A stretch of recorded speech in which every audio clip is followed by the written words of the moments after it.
Police Caleb और उसके तीनों साथियों का, जो कि इप्सविच परिवार से बिलोंग करते हैं, उनकी गाड़ी का लगातार पीछा कर रहे होते हैं और तभी पुलिस की आंखों के सामने ये अपनी गाड़ी को खाई से नीचे कुदा देते हैं। इससे पहले कि पुलिस को कुछ समझ में आता, वही गाड़ी पुलिस की गाड़ी के पीछे आती है और ये पुलिस को चकमा देकर यहाँ से भाग जाते हैं। अब कैलिब जब अपने घर जाता है तो उसकी मॉम उसे बताती है कि जल्दी तुम 18 साल के होने वाले हो, जिसके बाद तुम्हारा डिसेंडेंट होगा और तुम्हें तुम्हारी पूरी शक्तियां मिल जाएंगी। लेकिन इन शक्तियों को तुम्हें बहुत सोच समझ के इस्तेमाल करना होगा, क्योंकि जितना तुम इन शक्तियों को इस्तेमाल करोगे उतना ही तुम इन शक्तियों के आदी हो जाओगे और ये शक्तियां असीम हैं। ज्यादा शक्तियां इस्तेमाल करने से तुम्हारी उम्र बहुत तेजी से बढ़ेगी, जिस तरह से तुम्हारे पिता की बढ़ी थी। दरअसल कैलिब के पिता ने अपनी शक्तियों को बहुत ज्यादा इस्तेमाल किया था, इसीलिए मात्र 40 साल की उम्र में उसके पिता बूढ़े हो गए थे। इसीलिए कैलिब की मॉम कैलिब के लिए बहुत ज्यादा चिंतित होती है। वहीं दूसरी तरफ जिस जगह पार्टी चल रही थी, वहाँ पुलिस को गाड़ी में एक लड़के की डेड बॉडी मिलती है, जिसे बहुत अजीब तरीके से मारा गया होता है। और जब कैलिब को बात पता चलती है तो उसे अपने साथी, यानी कि जो इप्सविच परिवार का एक वंशज है जिसका नाम रीड है, उस पर शक होता है, क्योंकि वो अपनी शक्तियों का सबसे ज्यादा इस्तेमाल करता है और ना ही वो कभी अपने गुस्से को कंट्रोल कर पाता है। वो अपने साथी पोक को कॉल करता है और उसे बताता है कि मुझे रीड पर शक है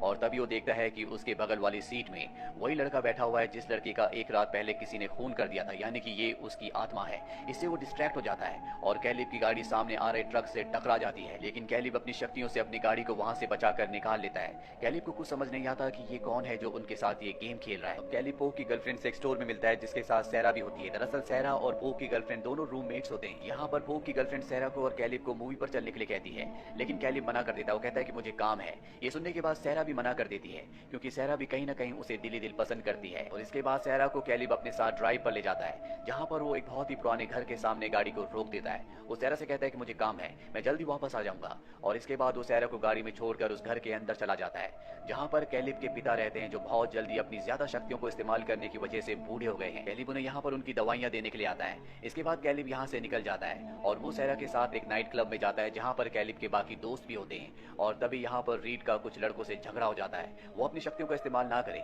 इसीलिए कैलिब उसे अपने साथ बाहर ले जाता है और उसे समझाने की कोशिश करता है, लेकिन रीड के अंदर बहुत ज्यादा गुस्सा है, इसीलिए कैलिब की कोई बात नहीं सुनना चाहता। वो कैलिब के ऊपर अपनी शक्तियों से हमला कर देता है, लेकिन कैलिब इन चारों में सबसे बड़ा है, इसीलिए उसके अंदर सबसे ज्यादा शक्तियां हैं। वो अपनी शक्ति से रीड को दूर फेंक देता है। इसके बाद रीड यहाँ से चला जाता है और अब कैलिब को पूरी तरह से विश्वास हो जाता है कि जिस लड़के को मारा गया था, जिसकी बॉडी गाड़ी में मिली थी, हो ना हो उसे रीड नहीं मारा है। वहीं रात को सहरा को दिखाया जाता है, जिसके बेड के चारों तरफ बहुत सारी मकड़ियां आ जाती है। उन्हें देखकर वो डर जाती है, उसे कुछ समझ नहीं आता कि ये मकड़ियां कहां से आई और अगले पल उसकी आंखें खुल जाती है। दरअसल वो ये एक सपना देख रही थी। अगले दिन वो स्कूल की लाइब्रेरी में जाती है, जहां पर वो मैजिक की एक किताब को पढ़ती है जिसमें मकड़ियों का जिक्र होता है, जिसे पढ़ने के बाद उसे समझ में आ जाता है कि उसके साथ कुछ ना कुछ गलत हो रहा है। दरअसल सहरा और कैलिब अब दोनों एक दूसरे से प्यार करते हैं, ये दोनों के दोनों रिलेशनशिप में हैं। वहीं दूसरी तरफ हमें कैलिब को दिखाया जाता है, जो अपने एक दूसरे स्टूडेंट जिसका नाम चेज है, जिसने अभी अभी स्कूल में एडमिशन लिया है, उसके साथ स्विमिंग की रेस करता है। और जब ये दोनों के दोनों रेस कर रहे होते हैं, तभी कैलिब देखता है कि चेज की आंखों का रंग बदल गया।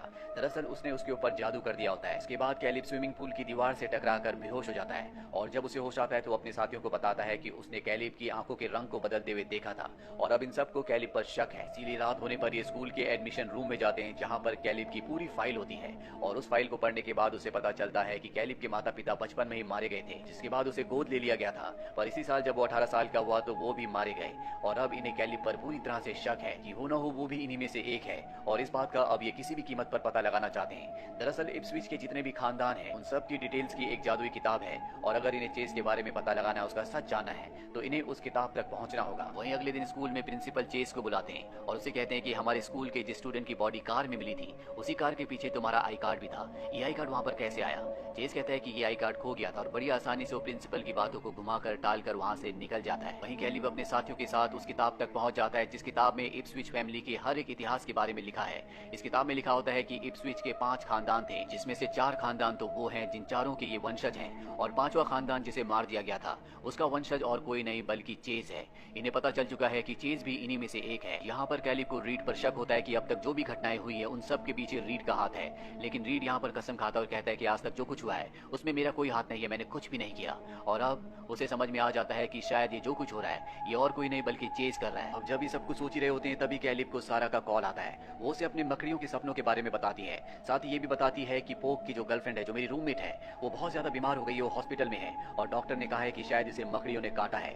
ये सुनने के बाद कैलिब सारा के पास चला जाता है। साथ ही पोक भी अपनी गर्लफ्रेंड को देखने के लिए हॉस्पिटल की तरफ निकलता है, लेकिन इससे पहले कि वो हॉस्पिटल पहुंचता, उसके सामने चेज आ जाता है, जो उस पर हमला कर देता है। चेज उससे बहुत ज्यादा शक्तिशाली है, क्योंकि वो 18 साल का हो चुका है, यानी कि उसे उसकी पूरी शक्तियां मिल चुकी है और पॉक चाहकर भी उसके सामने नहीं टिक सकता। इसीलिए पॉक को बहुत बुरी तरह से जख्मी कर देता है। वहीं चेज जब सारा के घर पहुंचता है तो वो देखता है कि वहां पर चेज पहले से बैठा है जिसने सारा को बेहोश कर दिया है। वो उससे पूछता है कि तुम ये सब क्यों कर रहे हो। चेज कहता है कि मुझे तुम चारों की शक्तियां चाहिए ताकि मैं अपनी शक्तियों को और भी बढ़ा सकूं। कल तुम 18 साल के पूरे होने वाले हो और जब तुम 18 साल के हो जाओगे तुम्हारा रिचुअल हो जाएगा तो मैं तुमसे तुम्हारी शक्तियां ले लूंगा। वो ये भी बताता है कि गाड़ी में जिस बच्चे की मौत हुई थी उसे मैंने ही मारा था क्योंकि उसने मुझे मेरी शक्तियों का इस्तेमाल करते हुए देख लिया था। कैलिब उसे समझाने की कोशिश करता है कि तुम ऐसा नहीं कर सकते, तुम अपनी शक्तियों का जितना इस्तेमाल करोगे तुम्हारी उम्र उतनी जल्दी बढ़ जाएगी। चेज कहता है इसीलिए मैं तुम चारों की शक्तियां लेना चाहता हूं ताकि ज्यादा से ज्यादा शक्तियां इस्तेमाल करने के बाद भी मेरी उम्र ना बढ़े। मैं कल तुम्हारे घर जरूर आऊंगा। ये कहकर वो वहां से चला जाता है और यहाँ पर जो मिरर टूटा होता है वो पहले की तरह बिल्कुल ठीक हो जाता है ताकि किसी को कुछ पता ना चले। इससे हमें पता चलता है कि चेज कितना शक्तिशाली है। वहीं कैलिब को दिखाया जाता है जो अपनी दोस्त पोक को हॉस्पिटल देखने जाता है जिसे चेज ने बहुत बुरी तरह से जख्मी कर दिया होता है और अब वो किसी भी तरह से चेज से बदला लेना चाहता है, उसे सबक सिखाना चाहता है। लेकिन वो जानता है कि फिलहाल वो उसके सामने टिक नहीं सकता, इसीलिए सबसे पहले उसे 18 साल का पूरा होना होगा जो वो एक दिन बाद होगा। अब जब वो नीचे जाता है तो वहाँ पर सहरा होती है। सहरा उससे पूछती है कि मैं सब कुछ जानना चाहती हूँ कि तुम कौन हो और ये सब जो हो रहा है वो क्यों हो रहा है। इसके बाद वो सहरा को उसी घर में ले जाता है जहाँ पर उसके पिता रहते हैं जो कि 40 साल की उम्र में ही बहुत ज्यादा बूढ़े हो चुके हैं। सहरा को कुछ भी समझ में नहीं आता, इसीलिए कैलिब उसे अपनी जिंदगी का पूरा इतिहास बताता है, साथ ही अपने तीनों दोस्तों के बारे में भी। वो बताता है कि मेरे पिता ने अपनी शक्तियों को बहुत ज्यादा इस्तेमाल किया था, इसीलिए वक्त से पहले वो बूढ़े हो गए और अब चेज हमारी शक्तियों को लेना चाहता है। अगर मैंने उसे अपनी शक्तियां दे दी तो मेरी मौत हो जाएगी। इस बात से सारा बहुत ज्यादा घबरा जाती है क्योंकि वो कैलिब से प्यार करती है। अगले दिन दिखाया जाता है कि कैलिब आज 18 साल का पूरा हो चुका है। वो घर पर अपने परिवार के साथ होता है। कैलिब जानता है कि चेज किसी भी कीमत पर सारा को नुकसान पहुंचाएगा क्योंकि उसे पता है कि कैलिब उससे प्यार करता है। इसीलिए वो अपने दोनों साथियों को कहता है कि तुम सारा को लेकर किसी डांस पार्टी में चले जाओ। चेज चाहकर भी भीड़ में अपनी शक्तियों का इस्तेमाल नहीं करेगा। कैलिब की बात मानकर उसके दोनों दोस्त सारा को लेकर वहां से निकल जाते हैं और खुद कैलिब चेज का सामना करने के लिए जंगल की तरफ निकल पड़ता है जहाँ पर वो रहता है। और जब वो उस जगह पहुंचता है तो देखता है कि चेज ने वहाँ पर सारा को बंदी बना रखा है। दरअसल उसने उसके दोनों दोस्तों को हराकर सारा को किडनैप कर लिया है और अब यहाँ पर चेज और कैलिब के बीच में भयानक फाइट होती है।